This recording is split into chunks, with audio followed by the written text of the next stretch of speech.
Fərdi bir dənə təqdim eləmək istəyirəm. Fərdi mən ilk dəfə bizim dostumuz Elçin Ağazadənin Problem Yoxdur filmində tanımışdım.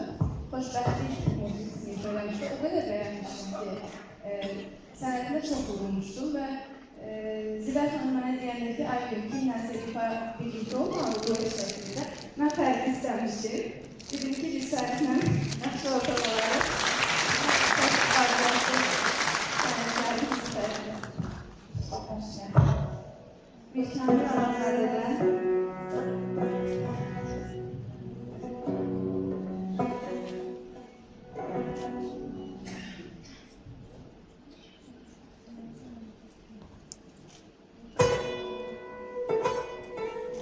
Getdik neçə yol, eşq yolun, qalmır bizimlə.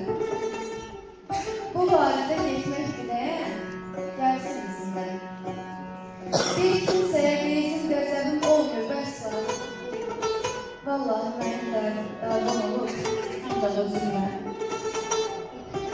Öz eybimə göz yummamışam, mən göz açandan, örtülməz həqiqətləri gözümlə.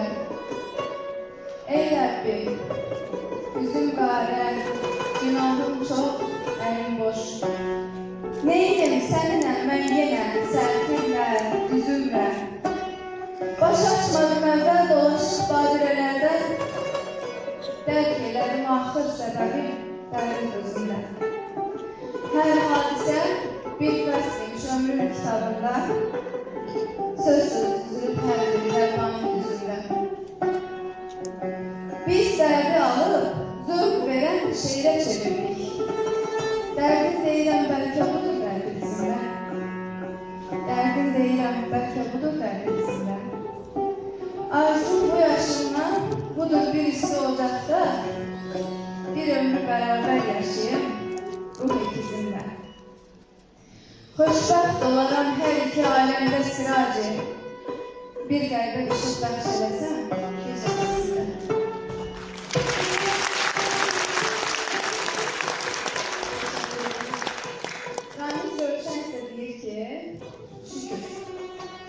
Şükür hər ötən axşama, hər gələn sabaha şükür. Şükür çiynimdə başıma, başımda papağa şükür.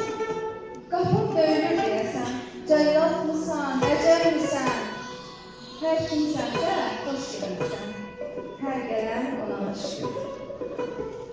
Buyur, boynumu baltala, geçsən də torpaq altına, yenə də lənət şeytana, yenə də Allah'a şükür.